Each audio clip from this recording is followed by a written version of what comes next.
welcome to the Workshop Therapy Podcast. I'm your host, Andrew, and joining me today is a surprising individual who's more manly than myself and also is apparently an AI genius expert sort of guy.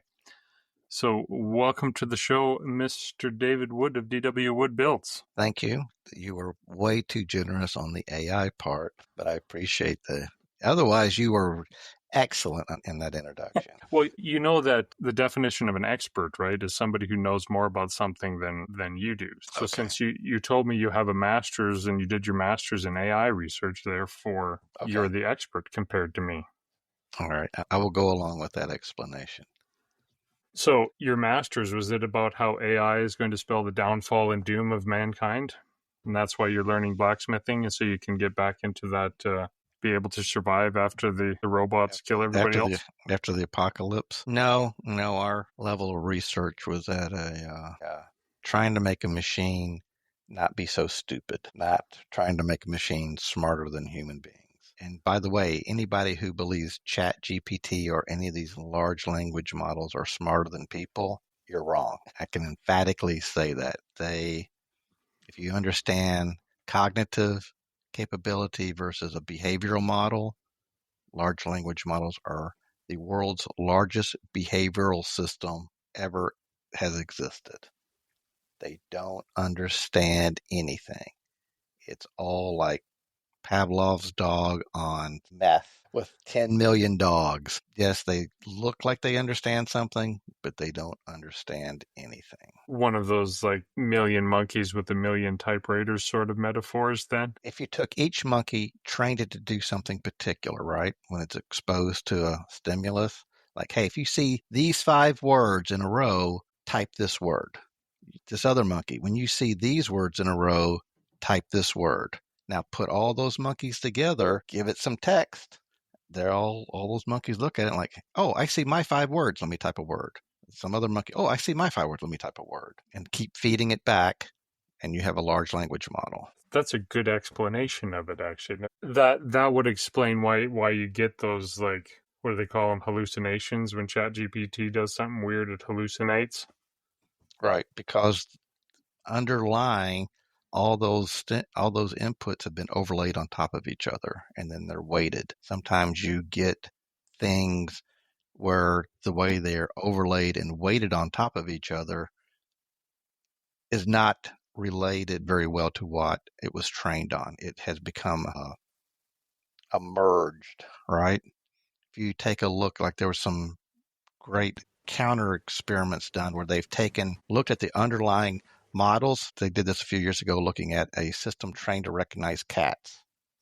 So they looked at the underlying thing, retroed out the model, used that to generate an image based purely on the weights. And when you look at it, it looks like static. But you feed that static image into the cat recognizer, and it says, this is most definitely a cat. Interesting. And you can do the same type of thing with LLMs. If you can compose things to feed it in, and it will come back with something that makes no sense. But you have to understand, you have to look under the covers to see how those weights are worked. And then you can use that to say, all right, here's a bizarre merging. I'm going to take some of the words and the word structure that will hit that, and you will get back very unexpected results. And all the people out there says, oh, but you can feed it all these problems.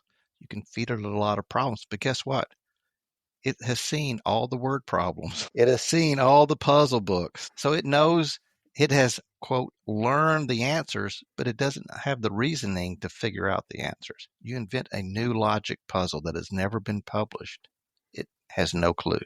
You're going to get back some crazy answer. Also, when you talk about generative AI, ask it to generate an image showing a clock where it's 17 after 7. You're going to get back something that looks like it's either 10 till 1 or 5 after 10, because most clock images have the hands set to those positions, because when they're photographing something, right, the photographer's trying to set up for everything where it looks pleasing. And those are the most common hand positions of clocks and photographs and stuff on the internet. Oh, interesting. Does not understand what a clock is. It does not understand why those lines are on the clock that way. It just knows, hey, I've got this symbol. This thing maps to the clock symbol, but it has no idea what a clock is. Has no idea what a hour hand or a second hand is. So anyway, So where do you stand on the whole, like, is generated AI art or not, or creativity or not? well, let's go through an example of something involving people, and let's see what our answer is to that. And let's see if we can use that as an analogy to answer your question. So there are several famous artists who come up with works. They, sketch them out, draw them. They work with other people to come up with all the designs and everything. And other people build that art for them. They do not do the art themselves. They're the originator of the idea and work with people to refine the idea until it finally can be manifested physically by somebody else. Are those people artists? Is that art? So I'm thinking like Andy Warhol. He was one of those type of That's one. creative people. That was with paint. There's people who do the same thing with physical structure art, So are those people artists? Is that art? I don't believe they are, personally. That's fine. I think they're idea generators, but I'm sure I'll offend somebody because everybody thinks that Andy Warhol is such a great artist. That's a whole nother topic, right? The going from an idea, a vision, a way of seeing something to the manifestation of that thing. To me, there's two parts to art. There's one, coming up with a vision. What is it that you're trying to say and how you're going to say it? And then there's however you manifest it, right? You make it yourself, somebody else makes it for you, or you design it in CAD and push a button and it pops out of a 3D printer. Without that original vision, that original idea, you can't get to the physical part, right? How important is the physical manifestation? How important is that to it being art? Now, based on how you answer that, we can go back to the generative AI where somebody has a vision, an idea, and they're using the computer to come up with a manifestation. Now, here it's obviously images, right? At least so far. Is that art? Well, I'm going to counter you with the question then. Go right ahead. I forget the artist's name now. A couple of years ago, he sold an art piece that didn't exist. So he had the idea of an art piece and he put that was the art that he sold. So the person who bought it paid $160,000 like that. Maybe I should look it up and tell you who it is. An invisible sculpture. That's what it was. I heard about this. Salvatore. I'm terrible with names, but I heard about the invisible art piece. Sorry, I lied to you on the price. $18,000. Yes, that's the one I heard about. Is that art? Well, let's look at. I want to go back to the definition of art that I use. Something that makes a person look inside themselves or trigger something within themselves to see something, either to feel something, right? You feel either like, oh my God, this is the most wonderful thing I've ever seen, or I'll go to the other side, right? This guy is a total piece of beep, and he should be beeped and beeped and beeped and beeped, right?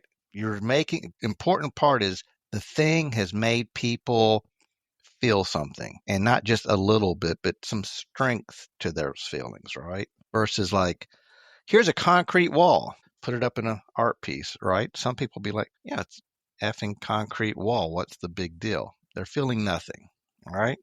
But somebody else could come along and be like, that's the manifestation of the barrier between our superego and our id, protecting ourselves from the outside world so we can be ourselves, even though we're sheltered from reality all too often.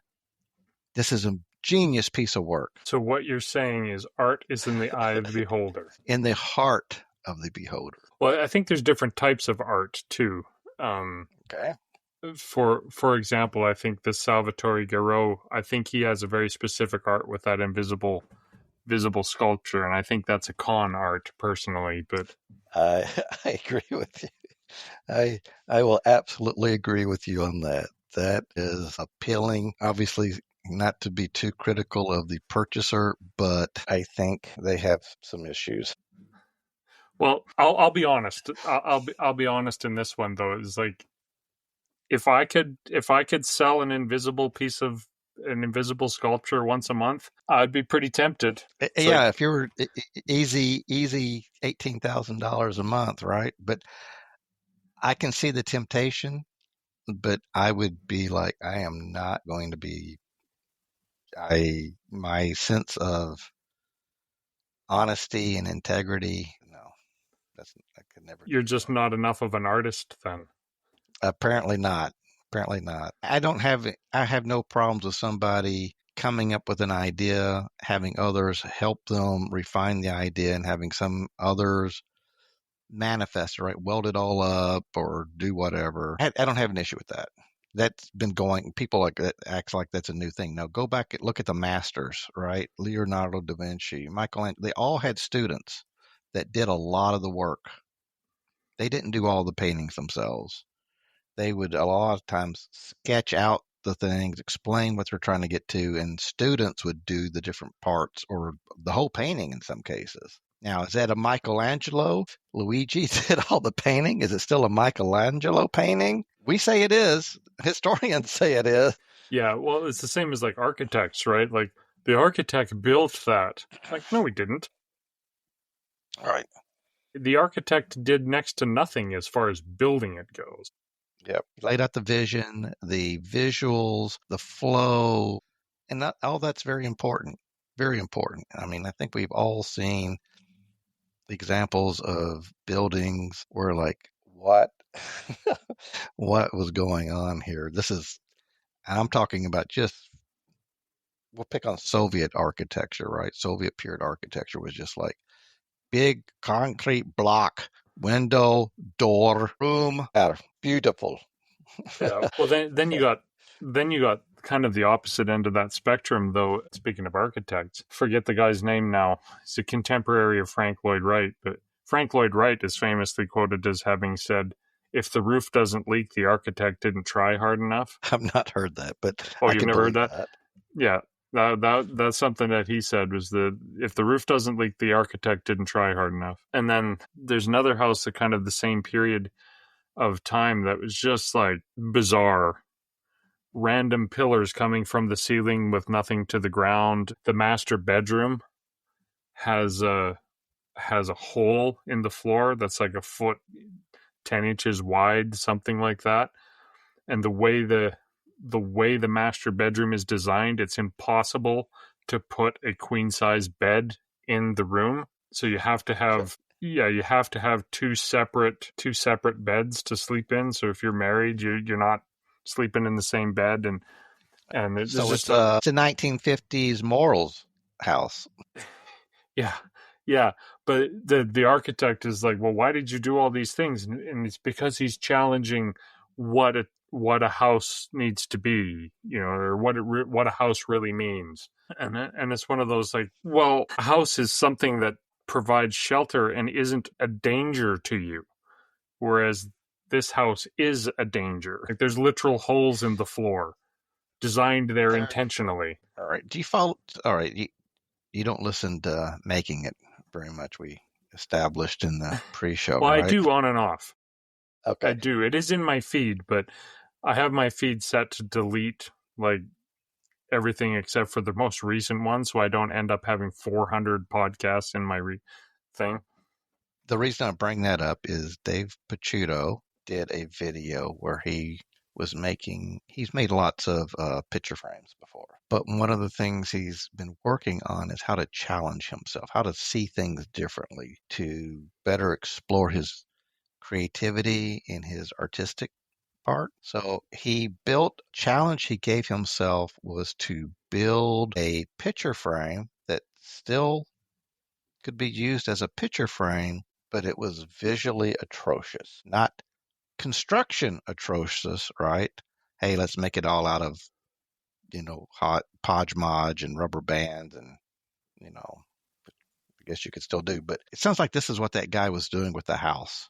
Let me make a house that violates as much stuff that I can violate regarding a house, but still have it be recognized as a house. That's the image that I get from your description of the house situation. I've looked at pictures of it, and it doesn't even look like a house. It's a structure.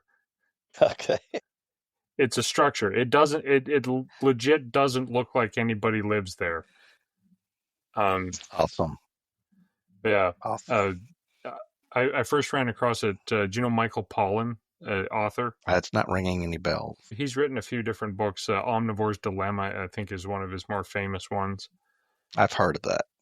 Yeah, I really enjoy his books if you're looking for something to listen to or read. But he wrote one called A Place of My Own, and it's just talking about how he built his writer's retreat in his backyard sort of thing, and he goes to these different famous architects' houses, and yeah, it was. But anyway, this is departure from a long way from where I meant this conversation to go, but I'm sure I've offended some artists somewhere, I'm sure, by not calling them artists. Hey, then you're offending of them just shows your inherent artistic vision on artistic vision. There we go. Some meta. I am an artist, which my wife actually is. Speaking of artists, my wife has been having quite a heyday with our 2 degrees, because I've always been the say conservative farm boy science person, and she's always been the woohoo hippie artist type, right? And she's getting a master's of science in special education and education, and I'm getting a master's of arts in counseling psychology or clinical psychology. So she's having a heyday with the fact that I'm getting a master's of art and she's getting a master's of science. But anyway, so going back to our conversation about generative AI and stuff, then you didn't get into blacksmithing then to prepare yourself for the imminent takeover of the robots. No. I got into blacksmithing because of a loss in my life. In 2018, my wife unexpectedly, she had had health issues all of her life. We knew at some point something would happen, right? But we had been to a Cinco de Mayo party, got home, everything was fine. She went to bed. I was up late doing some stuff, went to bed, and sometime during the night she had a stroke and passed away. And in trying to deal with that, escape from that, I was watching YouTube. And you know how YouTube will feed you things. The algorithm can be mysterious sometimes. And for some reason, it fed me a blacksmithing video on the Black Bear Forge channel. And I watched it and I'm like, that's pretty interesting. And so I found another one and watched it.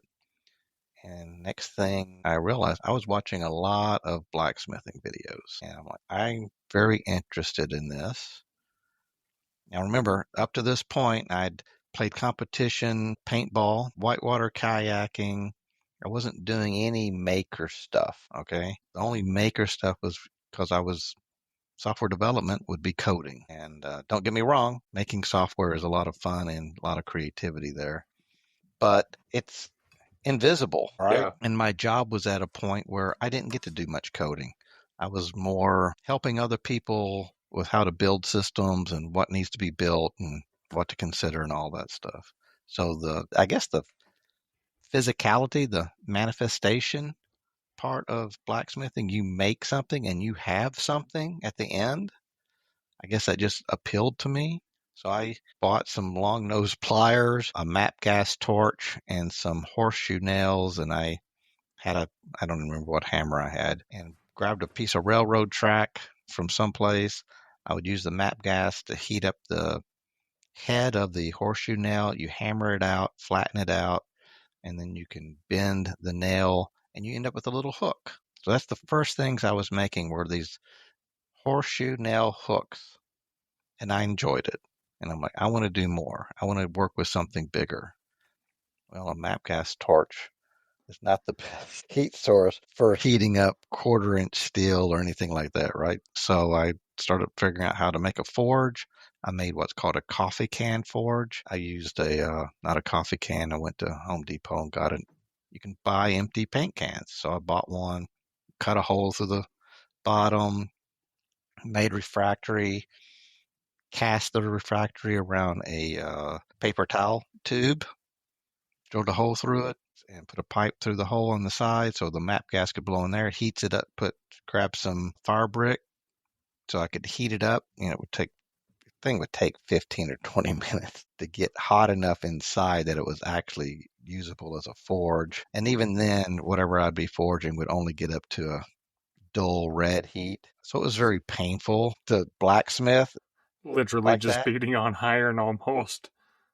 Yeah, yeah. But I forged some hooks and forged some different things, forged a leaf, and I want more. And at the time when she passed away, we were building a new house. So the house was not finished at the time. And then when the house was finished, moved in, built myself a coal forge from junk. I had a little red flyer wagon body, found a pair of aluminum crutches literally on the side of the road, cut them apart, bolted them to the wagon bed as legs, had a brake rotor that I used as the fire pot, bought some pipe pieces and had a hair dryer, and I had a coal forge and got my great grandfather's anvil and started forging much more seriously. And it was still all YouTube videos, no classes or anything. And finally I realized, and I joined a blacksmithing guild.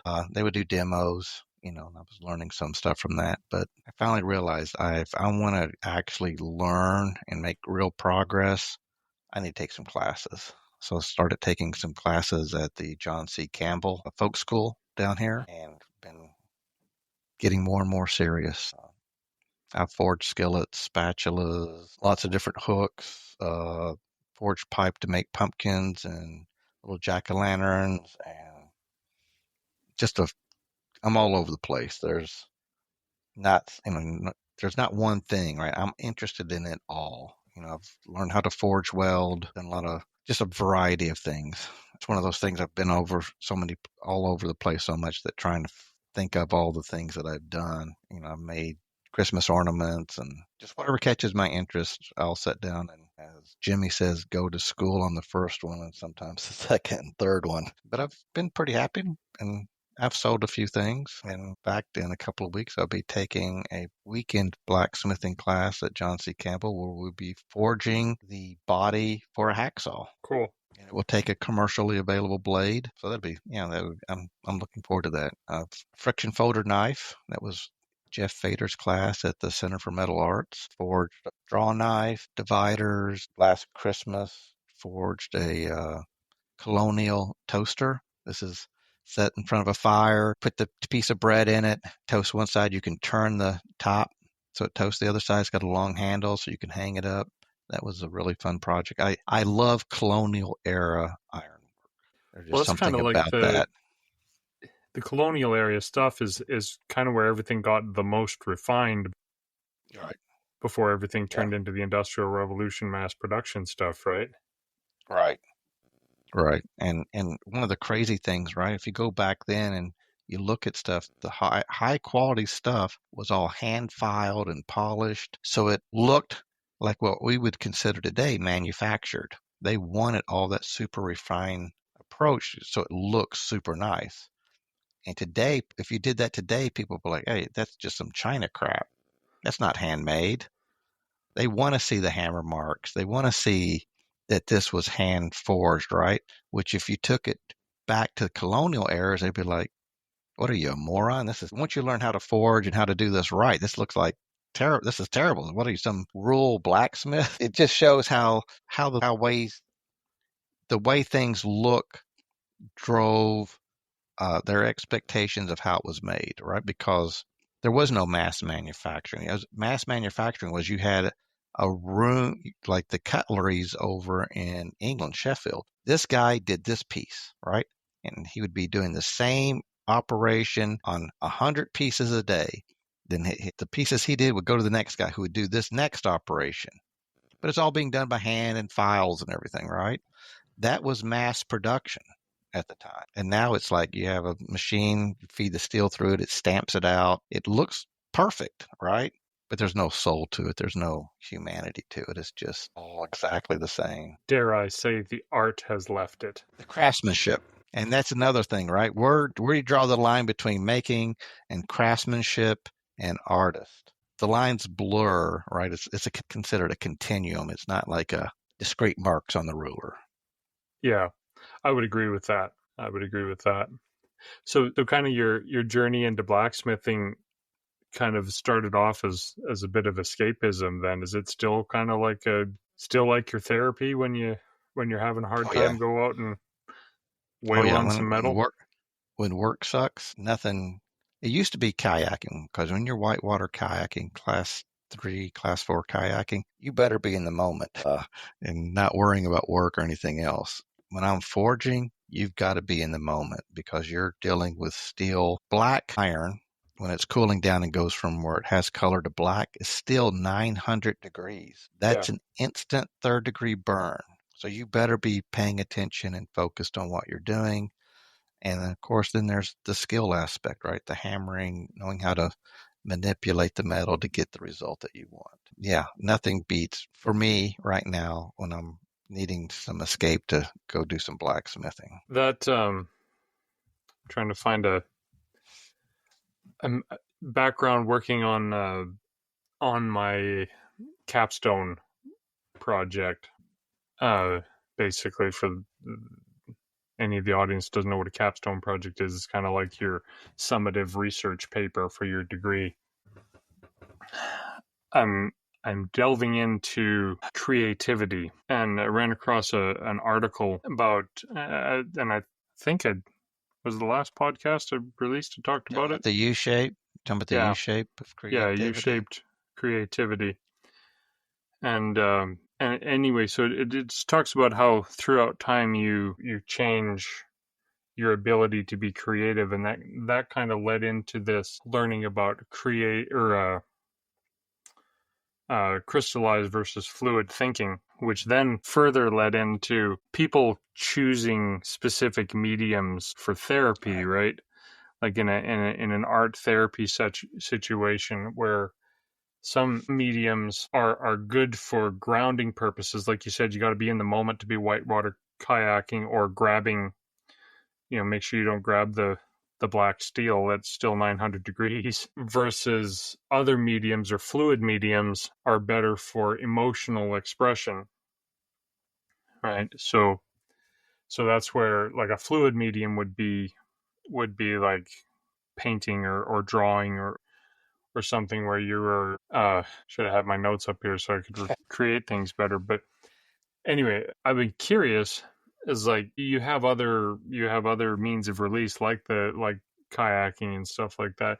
Do you choose blacksmithing when there is a background specific thing that's been bothering you through the day when you're, or is that just kind of like your default everything now? Well, so I don't have a shop, so I forge on the back patio. So blacksmithing is a big interest. I've got a bunch of tools and stuff, but I also do woodworking. Just a few weeks ago, finished up a timber frame-esque version of Japanese sawhorses that are 55 inches tall that I can pull my truck between and lift the topper off my bed.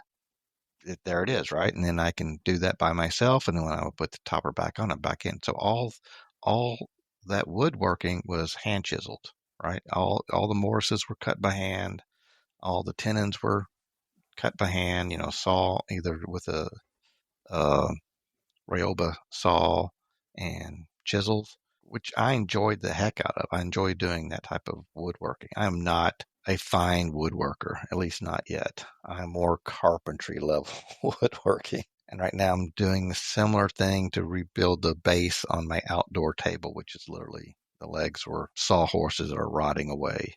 So I enjoy that. I enjoy doing stuff. I've played with glass fusing. People who follow me for the Make What You Fear challenge saw that I was working on making a flower head, and I shared a little bit of all the screw ups and going to school on glass fusing. I've played with epoxy. I, do lasers. I've got a 3D printer that has been staring at me, making me feel guilty for 2 years. I made one thing on it and it has just sat here constantly staring at me, showing its disdain for me. I need to start playing with that more. I'm one of those people that just is all over the place. I'm more what I call a generalist. I'm big on trying to have synergy between things and not burrow down to the quantum level and go in the hole so deep and then pull the hole in after me. I want to have a bigger view of things and see how those things can influence each other.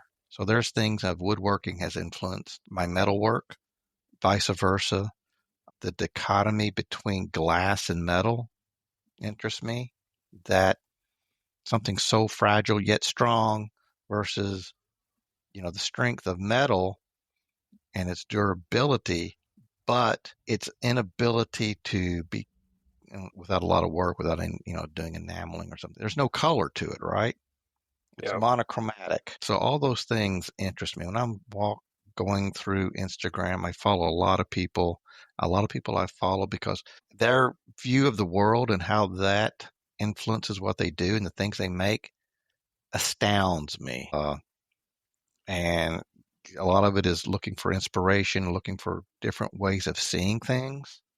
It's easy to put yourself in a room and you get used to the way everything in the room looks and you forget there's other rooms. I want to be walking down the hallway looking in all these other people's rooms and seeing what they're doing and how they're seeing the world and how that influences them. Because I will do some picking and choosing. Again, it gets back into that creativity. I will not claim any original idea, but I think I can be pretty good at picking an idea from multiple people and put those things together in Yeah. a way that I enjoy, at least. If other people enjoy it, great. But the person I want to please most is myself. I think you kind of inadvertently touched on something misunderstanding that a lot of people have about creativity. Creativity isn't many people think that creativity is this ability to just generate completely new and novel things. And to some extent it is, but for the most part creativity, when it comes to especially like problem solving creativity, it's not necessarily that ability to go, here's something that nobody has ever thought of before in any way, shape, or form. It really is taking different ideas and recombining them in a new and novel way. Right. And That's so, why I focus on being a generalist and looking for that synergistic aspect of it, right? Trying to do that picking and choosing. If you look around, it's all over the place. You just have to recognize what it is. Here's an example I use. The paperclip. Super trivial. It's just a stiff wire bent into a particular shape. How many years did it take for somebody to finally come up with something so simple? If you research all the ways people have tried to combine loose papers where they're not permanently bound, where they can be taken apart again, and you'll see all kinds of ideas, right? There's the staple. Well, the staple's not permanent. You can use a staple remover. There's the clip. There's all kinds of spring-loaded clips. There was a type of punch where you punch through the paper, but it doesn't punch a hole. It's just slicing and then friction combining the paper together so you can, if you work it, it will come apart, right? But the paper itself is the mechanism holding it together. yeah. It's just a clever way of cutting it and bending it. All kinds of, but you need that special cutter, right, to do that. There's a reason why the paperclip is so ubiquitous. It's simple, cheap to make, easily understood, resilient. And it was not idea number one. It was idea 1,000,000. Most simple solutions are that way, right? It's the number of things I'm trying to solve. I come up with super, I'll do, that's complicated. No, that's complicated. And I know I'm looking like I am being too complicated. I need to figure out how to simplify this. And in software, that comes up all the time. It's easy to make complicated software. And one of the tricks that I learned is if I'm coding and I'm like, this is getting awfully complicated, I am too deep. I'm looking at this, I'm too deep in the weeds. I need to get up to a higher point so I can see a broader swath, get a bigger picture of the problem. I'm too narrow on the problem. I need to get that bigger picture again. And when I get that bigger picture, I'm like, oh, I had sort of lost where I'm trying to get to. When I get that bigger picture again, that's where I'm trying to get to. Here's the simpler way to get there. And it happens all the time in software. People get so fixated on, oh, well, I got to do the sort. So let me code up all the sort and all this, right? It's like the bigger picture though. Yeah, you need it ordered, but there's lots of ways of doing it. Ordering something. The way you were trying to do it is like there's already a solution for sorting. Use that. Don't reinvent that wheel. I was having to make an interpreter for something, and it's like, I don't know how to do this. I'm so deep in the weeds. And I'm like, wait a second. Why do I need this interpreter? Because I got to process this rule. To do that, all I need is this. And once I realize, oh, here's a simpler data structure and a simpler way to process that data structure, problem solved. I think that's an important thing to learn too. And I think a lot of people fall into the trap of, well, two things. There's like the sunk cost fallacy, right? Where people, oh yeah, you're into the weeds for so long, you put all this effort in, you can't back out now. When in actual fact, you could step back, cut out 90% of it, and it would do exactly what you needed to do. And I've done that. I've got all these thousands of lines of code, but I'm not getting anywhere. And I trashed all of that code and started over and solved the problem in a few hundred lines of code. And it was a much better solution, much simpler solution, much more obvious. It was just, but you're right. People get so fixated on, but I've already put all this effort in. Look at all this stuff that I've done. I can't throw it away. Yeah, you can. Yeah, you can. Throw anything away. And the other thing that happens a lot, you ever heard of Greg McKeown at all? I've talked about his book a few times. Give me a couple of books. I'm terrible with names. Essentialism was his first book. Not ringing any bells yet. I always forget the second book he wrote too. Anyway, his made a big impression on you. The second book must have really had a lot of brilliant insights for you. They're both actually really good. But yeah, Essentialism was the first one I read, and he shared an interesting story. So his whole thing is doing more by doing less. Okay. Right. And he talks a lot about how we focus our effort on moving 100 objects ahead 1%. Instead of focusing on the one thing that's actually important and moving it forward 100%. And so he shared this example of he's coaching somebody through this issue, and they were like a video tech for a unit, and a professor approached them and said, I need you to film my class for this student who has this issue. Can't make it. Right.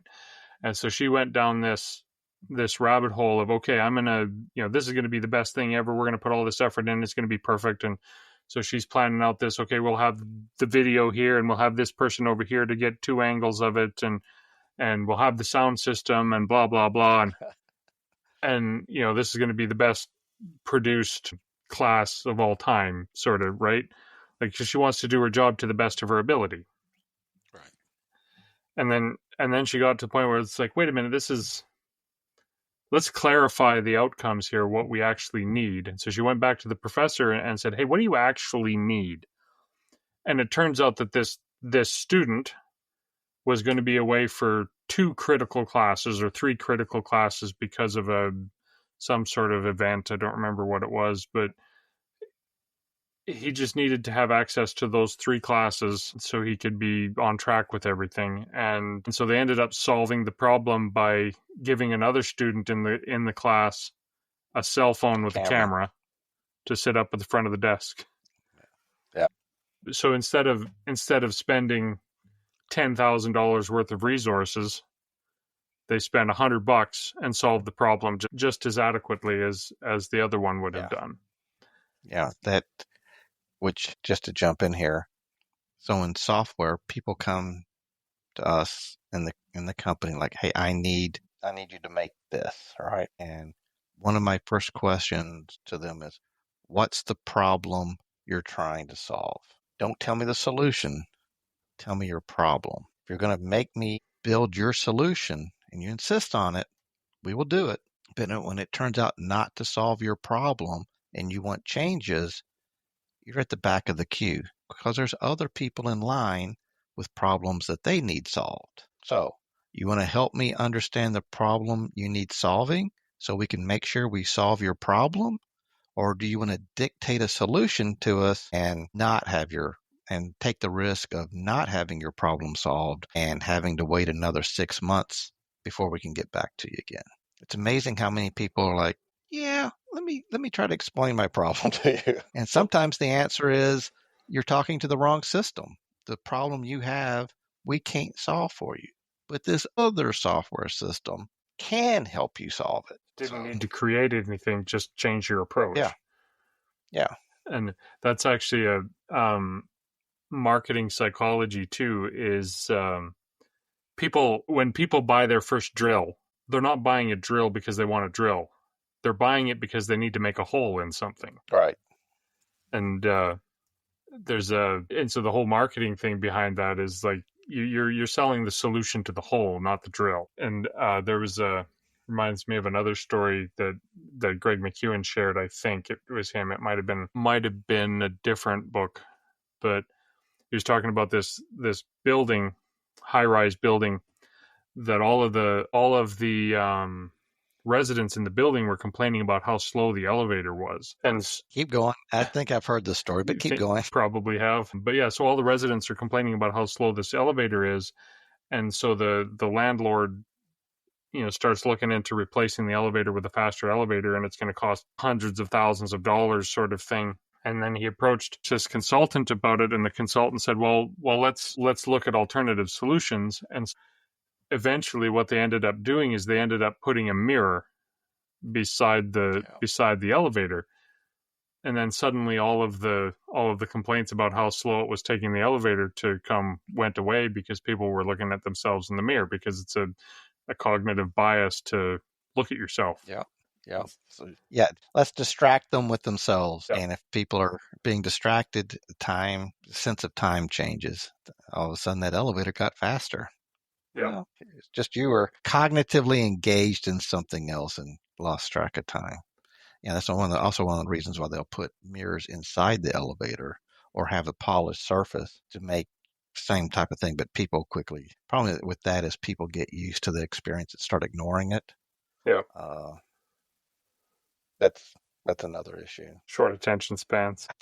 We get used to things, right? Somebody paint a Sasquatch on the outside wall of a building. At first you're like, what? Why is there a Sasquatch painting here? But if you walk by the building every day, the Sasquatch becomes invisible. You've cognitively erased it. It just becomes part of the background. That kind of brings up something else. That is, you mentioned in the pre-show that you kind of got interested in computers because your school brought in these Commodore 64s, which probably, what percentage of the population now even remembers what a Commodore 64 is, right? Not very many. But it's interesting. At a conversation yesterday with a friend of mine, that we were talking about Star Trek, and it's just the original series, these things, or even the Next Generation, that like holy crap, that's so science fiction. Wouldn't that be awesome to have? And now the stuff that we have now, some of it is better than what it was portrayed in the TV shows. And you just get that we're used to it. And like right now, you and I, 20, 30 years ago, this is a crazy thought to think about, that you and I are connecting and talking through space, and we potentially be talking onto the other side of the world through space. Yeah. Combination of wires, radio signals. Back fiber optics. A lot of, who was I talking to? I was talking to somebody and it's like, oh, that's right. He was talking about his VR game system, right? Where he has a thing and has the gloves and it knows where your hands are and certain hand motions do, in the game, the game knows, oh, if you do this, then you're grabbing a hammer. If you do this, you're throwing the hammer. And it's so close to the normal things that you would do, the game shows you that right inside the game versus a controller where you're like, oh yeah, I gotta hit this button or do this button, hit it 3 times and do this, and that makes this. It's more all natural kinesthetics of your natural body motion. The game understands. First generation, original series didn't have anything like that. You don't see anything like that in Star Wars, right? Their vision of the future, scientific, the future, all right? Star Wars, oh, we have all these droids and all this stuff. But there was no augmented reality. There was no, the only holographs you see is used for communication, where a princess pops up and says, oh, save me, Obi-Wan Kenobi. You don't see anybody like, oh, I'm going to go play a VR game or use VR for training. It's interesting. If you look at Isaac Asimov's robot stories, the first ones, the robots can't speak because he couldn't imagine having them speak without making a vocal cord system, even though the phonograph, records existed, which had a way of recording sound and playing sound. But he couldn't make that step where robots could have something similar so they could speak. They could understand you. They could understand voice commands, but they couldn't speak. I find those type of gaps, those blind spots in science fiction to be very interesting. It shows how we are captives of our reality, and the science fiction stuff that really knows how to take that step beyond just seems bizarre and weird. Yeah, it's because it's so different from our reality. Yeah, it just doesn't make sense, because how can that happen? Yeah. But it makes you wonder, like, how different our future will be, just because we now have, obviously, like Back to the Future, famously, we still don't have hoverboards. No. Or time travel for that matter, but it makes you wonder what science fiction in the future is going to be. There's always going to be that, writing stories that allow you to take your current reality and make the slight step there, right? Movies have that problem.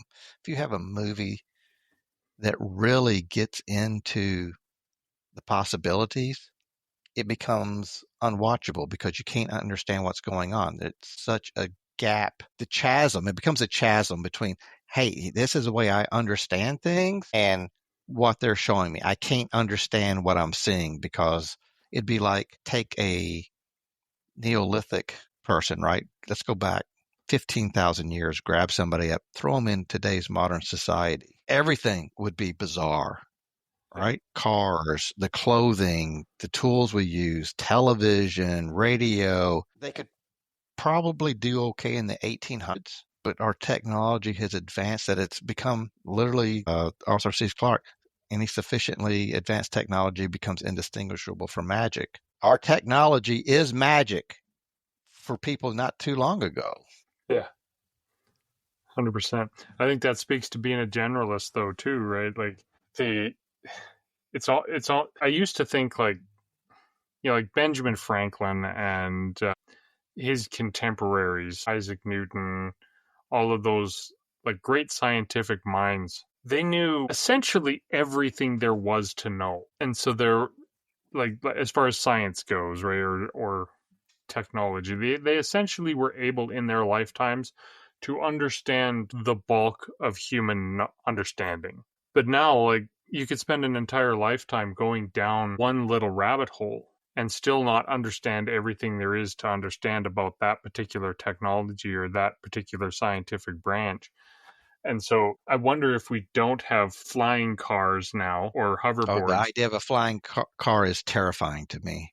Absolutely. There's enough terrifying people on the road already. I can't imagine them flying Exactly. around.